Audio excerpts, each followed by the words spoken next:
기도하겠습니다. 우리를 모든 죄에서 건지신 아버지 하나님, 구원의 은혜를 감사드립니다. 이 시간 세상 모든 헛된 욕망을 버리고 하늘의 보물을 쌓아두는 삶을 살기를 원하오니 이 시간 하나님 은혜 가운데로 저희를 인도하여 주옵소서. 주 예수 그리스도의 이름으로 기도하옵나이다. 아멘. 찬송가 272장 찬양하겠습니다. 찬송가 272장입니다.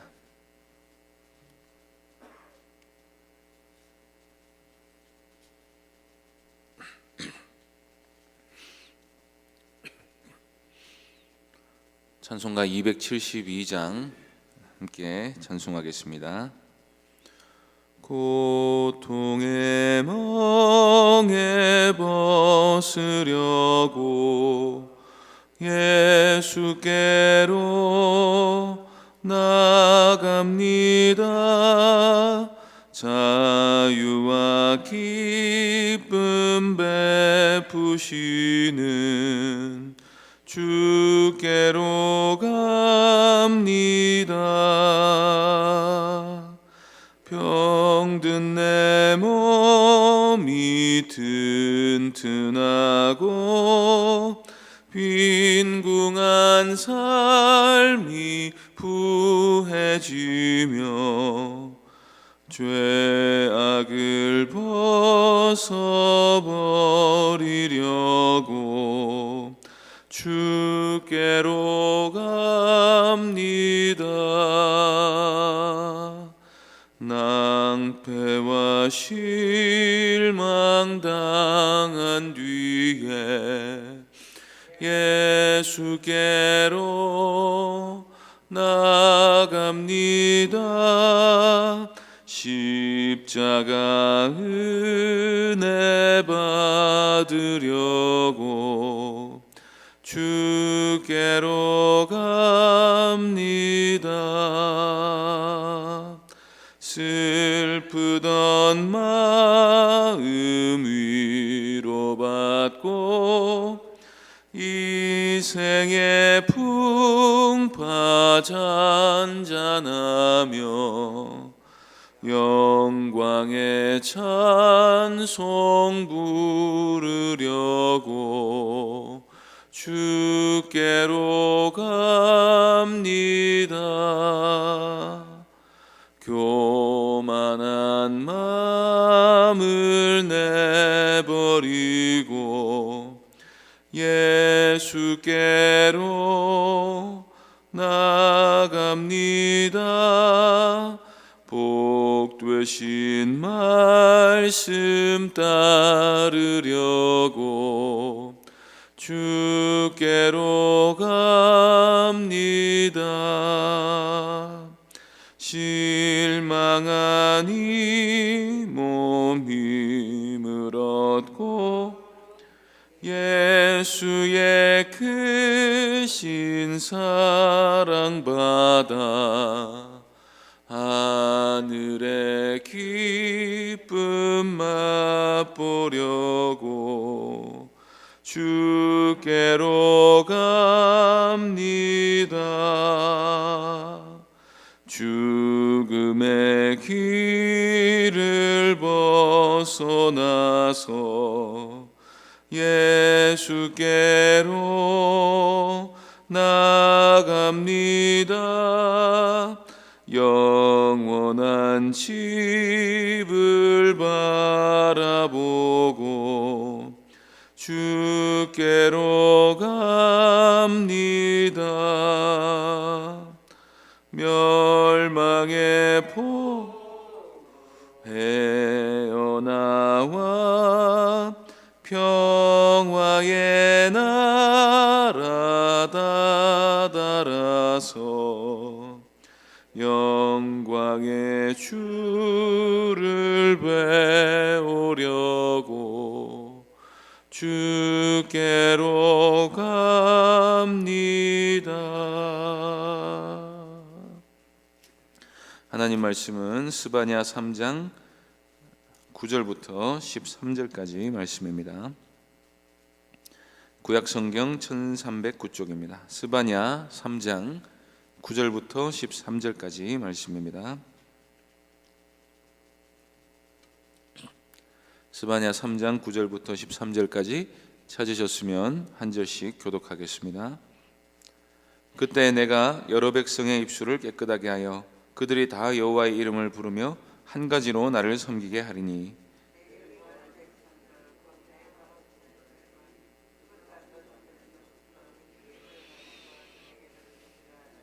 그날에 내가 내게 범죄한 모든 행위로 말미암아 수치를 당하지 아니할 것은 그때 내가 내 가운데서 교만하여 자랑하는 자들을 제거하여 내가 나의 성산에서 다시는 교만하지 않게 할 것임이라.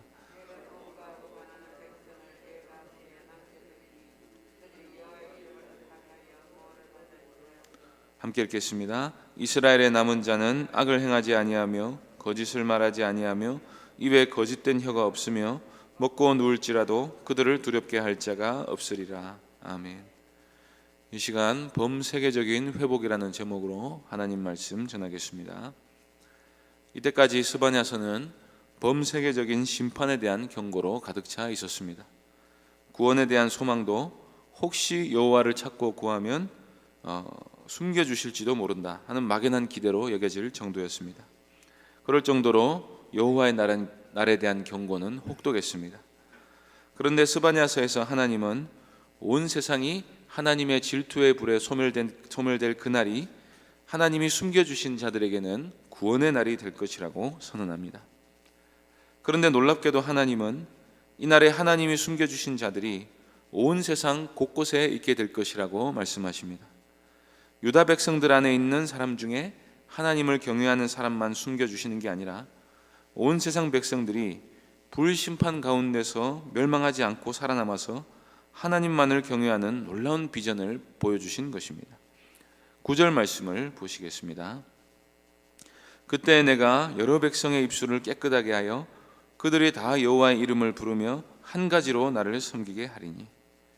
여기 분명히 하나님께서 여러 백성의 입술을 깨끗하게 하신다고 말씀하십니다. 하나님께서 세상 각처의 사람들의 입술을 깨끗하게 하신 결과 그들이 다 여호와의 이름을 부르며 하나같이 하나님만 섬기게 됩니다. 이 놀라운 구원을 하나님이 이루신다고 하셨습니다. 그렇다면 이들은 분명히 원래는 하나님만을 섬기지 않고 우상을 숭배하던 사람들이었습니다. 성전과 율법을 가지고 있는 유대인들도 우상 숭배를 끊어내지 못했는데 하나님을 모르는 사람들은 오죽하겠습니까? 그런데 하나님이 온 세상 가운데서 어떤 사람들의 입술을 정결하게 하셔서 하나님만 섬기게 만드십니다. 우리는 이 사람들이 누구인지 압니다. 바로 우리들이 이 이방인들이었습니다. 전에 우리는 다 우상 숭배자들이었습니다. 하나님도 없고 세상에 소망도 없던 자들이었습니다. 그런데 하나님이 우리 입술을 깨끗하게 하셔서 다시는 세상의 신을 부르지 않고 하나님만을 참 신으로 부르며 예배하게 만들어 주셨습니다. 종말의 때가 되면 그렇게 하나님이 구원해 주신 사람들이 누구인지 아주 분명해질 것입니다. 하나님이 숨겨주신 사람, 그래서 하나님이 그 입술을 정결하게 하셔서 우상 숭배로부터 건져주신 사람 외에는 다 멸망하게 될 것이기 때문입니다. 그래서 그날이 되면 하나님의 성산에서 쫓겨났던 온 세상 사람들이 다시 하나님을 섬기기 위해 모여들 것입니다. 10절을 보시겠습니다. 내게 구하는 백성들 곧 내가 흩은 자의 딸이 구스강 건너편에서부터 예물을 가지고 와서 내게 바칠지라. 여기 보시면 그날에 남은 사람들은 하나님께 구하는 백성들입니다. 스바냐서에서 말하는 악인들처럼 하나님을 찾지도 구하지도 않는 사람들이 아니라 하나님을 의지하고 섬기는 사람들만이 심판을 피하고 남게 되는 것입니다. 그런데 하나님은 이들을 하나님이 흩은 자의 딸이라고 말씀하십니다. 하나님이 온 세상 사람들을 언제 흩어보내셨습니까? 언제 흩어보내셔서 그들의 후손을 남겨두셨습니까? 지금 세상에 흩어진 민족들은 분명히 바벨탑 사건 때 흩어진 사람들입니다. 민족들이 언어와 지리적 경계 단위로 나뉘어질 때 죄악이 세상에 급속도로 확산되는 일도 막을 수가 있었지만 진리가 전파되는데도 상당한 장애가 있게 되었습니다. 지금도 선교사님들이 제일 어려워하는 문제가 그 민족의 언어를 배우는 일입니다. 언어는 단순히 말만 배우는 게 아니라 그 민족의 문화와 관습 전체를 배우는 일이기 때문에 이 바벨탑 사건이 복음 전파에 있어서도 얼마나 큰 문제가 되었는지를 우리가 생각해 볼 수가 있습니다. 그래서 오순절에 성령이 처음 교회에 강림하셨을 때 성령께서 하신 첫 번째 이적이 온 세상 언어로 복음을 전파하게 하신 것입니다. 그렇게 하나님을 대적하는 인간들의 죄를 보시고 온 세상에 사람들을 흩으셨던 하나님께서 온 세상이 다시 하나님의 성산에 모여 예물을 드리게 하십니다. 10절에서 구스강 건너편에서 예물을 가지고 온다 하는 표현은 당시 예루살렘 관점에서 봤을 때 세상 끝에서도 하나님께 예물을 드리기 위해 예루살렘으로 오게 된다는 것입니다. 그래서 이 때문에 예루살렘이 아마도 본래 에덴 동산이 위치한 곳이었을 것이다 라고 생각하시는 분들도 있습니다. 그러면 하나님께서 이방인들을 향해서도 그런 은혜를 베푸셨다면 하나님이 본래부터 택하시고 사랑하셨던 자기 백성들에게는 얼마나 더 큰 은혜를 베푸시겠습니까? 은혜를 누린 만큼 받은 심판도 더 컸던 백성들에게 하나님은 다시금 더욱 큰 은혜를 베풀어 주십니다. 11절을 보시겠습니다. 그날에 내가 내게 범죄한 모든 행위로 말미암아 수치를 당하지 아니할 것은 그때 내가 내 가운데서 교만하여 자랑하는 자들을 제거하여 내가 나의 성산에서 다시는 교만하지 않게 할 것임이라. 여기서 하나님은 이스라엘의 남은 자를 향해 이 말씀을 하고 계십니다. 하나님이 숨겨주신 남은 자들도 분명히 죄인들이었습니다. 원죄와 자범죄로 말미암아 행위로 보자면 심판받아야 된다 하는 측면에서 다른 모든 사람들과 마찬가지로 죄인들이었습니다. 스바냐 2장 1절에서 하나님은 수치를 모르는 백성들아 모일지어다 라고 외치셨습니다. 하나님이 구원하길 원하시는 사람들은 원래 수치를 모르던 백성들이었습니다. 그들의 수치는 곧 그들의 범죄를 말하는 것입니다. 하나님의 백성이 될 사람들도 범죄로 인해 부끄러운 삶을 살아가고 있었습니다. 그런데 하나님이 그들이 다시는 수치를 당하지 않게 될 거라고 말씀하십니다. 왜냐하면 하나님께서 그들 가운데 교만한 자들을 제거하실 것이기 때문입니다. 그래서 죄를 짓고도 교만한 마음을 다시는 품지 못하게 만드실 거라고 말씀하십니다. 이 죄란 한마디로 말하면 교만입니다. 하나님이 없다 하거나 하나님이 있다 해도 업신여기는 마음을 갖는 게 바로 죄악의 근본이기 때문입니다. 하나님이 그런 교만한 죄를 모두 제거하실 것입니다. 성도 안에 있는 모든 죄를 죽이실 것입니다. 성도를 하나님만 겸손히 경외하는 사람으로 거룩하게 변화시켜 주십니다. 구약 성경에서부터 분명히 이런 복음의 요소가 나타나고 있습니다. 구원이란 죄의 결과, 즉 심판으로부터의 구원일 뿐만 아니라 우리의 영광을 빼앗고 수치로 가득하게 하는 모든 죄 자체로부터의 구원이기도 한 것입니다. 하나님이 십자가의 은혜로 우리 안에 있는 모든 죄를 제거하십니다. 그래서 다시는 하나님을 업신여기지 않게 하십니다. 죄를 범할 생각조차 하지 않게 하십니다. 그렇게 정결하게 만드셔서 하나님 나라에 살게 하시는 것입니다. 그렇다면 결국 구원은 누가 이루시는 일입니까? 우리는 똑같은 죄인들이었습니다. 똑같이 교만하고 똑같이 우상 숭배하던 사람들이었습니다. 그런데 어떤 사람들은 회개하라는 하나님의 부르심에 응답을 합니다. 그날에 이르기 전에 모여서 하나님의 긍휼을 구하라는 부르심을 거절하지 않습니다. 그리고 자신의 죄악을 수치스럽게 여기고 하나님께 은혜를 구합니다. 이런 사람들을 정결하게 하심이 바로 구원인 것입니다. 죄를 짓지 않아서 의인이 아니라 은혜를 구하고 복음에 순종했기 때문에 의인이 된 것입니다. 바로 이 사람들이 남은 자들이 됩니다. 하나님이 공의와 겸손을 구한 사람들을 남겨두십니다. 그날이 올 때까지 이 사람들은 고난을 통과하면서 하나님의 특별한 보호를 받게 됩니다. 12절을 보시겠습니다. 내가 곤고하고 가난한 백성을 내 가운데에 남겨두리니 그들이 여호와의 이름을 의탁하여 보호를 받을지라. 바로 이 부분에서 우리는 이 남은 자들이 이스라엘 백성들뿐 아니라 온 세상 가운데 있음을 분명히 알 수가 있습니다. 여기서 너라고 되어 있는 자들은 이스라엘을 말하고 그들은 이방인을 말합니다. 곤고하고 가난한 백성은 그래서 온 세상에 흩어진 남은 자들을 말합니다. 하나님께서 새 이스라엘을 창조하실 것입니다. 아브라함의 진정한 자손들은 육신적 혈통이 아닌 믿음으로 말미암는 영적인 자손들이 될 것입니다. 이 사람들은 자기 이익을 위해서라면 물불 가리지 않는 세상 속에 살면서 대부분 곤고하고 가난한 삶을 살게 됩니다. 하나님을 찾지도 구하지도 않는 사람들은 조그만 힘이 있으면 악착같이 자기 이익을 위해 사용합니다. 그래서 재물도 모으게 되고 훨씬 더 안락한 삶을 살기도 합니다. 그런데 하나님을 찾느라 공의와 겸손을 구한 사람들은 그런 세상에서 피해자가 될 확률이 아주 높게 됩니다. 때문에 신약에서는 복음의 부르심에 응답하는 사람들이 고난당하게 될 것을 자주 예고합니다. 성도에게 고난은 그래서 어쩌면 선택이 아니라 필수입니다. 죄를 피하려 하다 보면 고난을 피할 수가 없게 됩니다. 하나님 나라와 의를 추구하며 살다 보면 순종하며 살다 보면 순종하는 자들을 박해하는 세상과 사탄을 자주 만날 수밖에 없게 됩니다. 그런데 성도는 그렇게 좁은 길을 걸어가면서 때로 극심한 고난을 통과하는 중에도 결코 믿음을 잃어버리지 않습니다. 왜냐하면 그들은 여호와의 이름을 의탁하여 보호를 받게 되기 때문입니다. 하나님께서 베푸신 은혜를 거절하지 않고 응답한 자들을 하나님이 세상 끝날까지 지켜주십니다.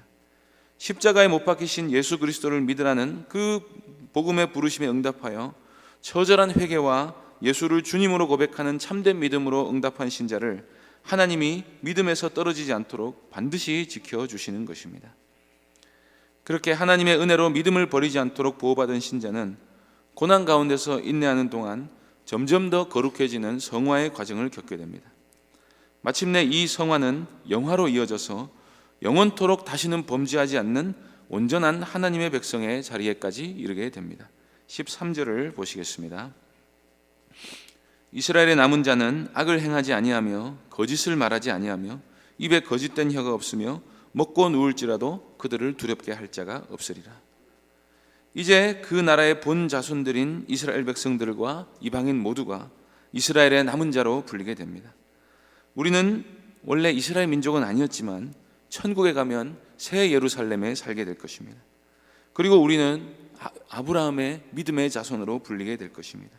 그 남은 자들은 이제 악을 행하지 않습니다. 거짓을 말하지도 않습니다. 거짓된 혀 자체가 없습니다. 악을 행할 마음을 전혀 품지를 않습니다.